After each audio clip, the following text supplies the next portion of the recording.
শিলিগুড়িতে দিনে দুপুরে চুরি ছিনতাইয়ের ঘটনায় উত্তেজনা, চোরকে বেঁধে রেখে বেধড়ক মার জনতার। চুরি করতে এসে হাতে নাতে ধরা পড়ল এক যুবক। মঙ্গলবার ঘটনাটি ঘটেছে শিলিগুড়ি 16 নম্বর ওয়ার্ডের হাকিমপাড়া চিলড্রেন পার্কের সামনে। স্থানীয়দের অভিযোগ, গত কয়েকদিন ধরে একদল যুবক এই এলাকার বেশ কিছু বাড়িতে চুরির উপদ্রব ঘটাচ্ছে। ঠিক তেমনি এই দিনও এই এলাকার একটি বাড়িতে 3-4 জন যুবক জড়ো হয়ে চুরির উদ্দেশ্যে ঠিক সেই মতো রশি দিয়ে ওই বাড়ির ছাদে ওঠার চেষ্টা করে এক যুবক। এই সময় চুরির বিষয়ে অবগত হন এই বাড়ির মালিক। এই সময় যুবকের পিছু ধাওয়া করতে এসে মুহূর্তে পালিয়ে যায় তারা। পরে পথ চলতি এক মহিলার হাত থেকে মোবাইল ছিনতাই করে আরেক যুবক এবং অন্য এক মহিলার দিকে ছুরি নিয়ে ধাওয়া করে আরেক যুবক বলে অভিযোগ। এই সমস্ত ঘটনা স্থানীয়দের নজরে আসতেই একজন যুবককে হাতে নাতে ধরে ফেলে তারা। এই যুবককে বেঁধে বেধড়ক মারধর করা হয় বলে অভিযোগ। পরে স্থানীয়রা পুলিশকে খবর দিলে শিলিগুড়ি থানার পুলিশ এসে এই যুবককে আটক করে থানায় নিয়ে যায়।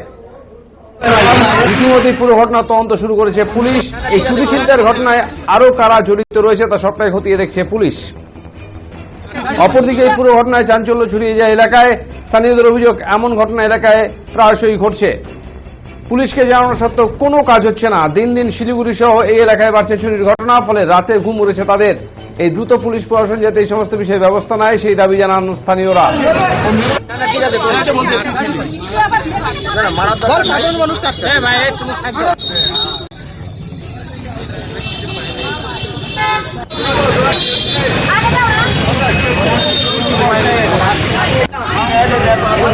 পাঁচতলা বিল্ডিং এ উঠে যত আমাদের রিলিং আছে কিছুদিন থেকে এরা চুরি করতেছে। ঠিক আছে, চুরি করার পরে এখানে ট্রাফিক পুলিশকে বললাম, তা আমাদের বাড়িতে চোর ঢুকলো, আসলো না কিন্তু।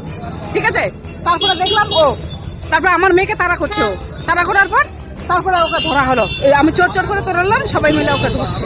এর আগেও কি এরকম ঘটনা ঘটেছে? হ্যাঁ, এরকম ঘটনা ঘটছে। আজকে কি নিয়েছে? আজকে মানে বিল্ডিং এর উপরে উঠে গেছে, পুরা রশি বেঁধে 5তলার বিল্ডিং এর উপরে উঠে গেছে। আমি বলতে পারবো না কতজন, আমি আজকে 3 জনকে দেখছি। অ্যাকচুয়ালি দুজন ভদ্রমহিলা এখান থেকে যাচ্ছিলেন। এরা খুব সম্ভবত পেছন থেকে মোবাইল ছিনতাই করে পালিয়ে যায়। এরা 2-1 জনের গ্রুপ আছে সঙ্গে, তো আশেপাশের লোক সবাই মিলে আমরা গিয়ে ধরি আর কি। অনেক চেষ্টা করে বিএসএনএল অফিসে লুকিয়েছিল, ওখান থেকে ওকে ধরে নেওয়া হয়। আমরা পুলিশকে ফোন করেছি, পুলিশ আসছে। দেখা যাক কি হয়, পুলিশ যা করার করবে। ঠিক আছে।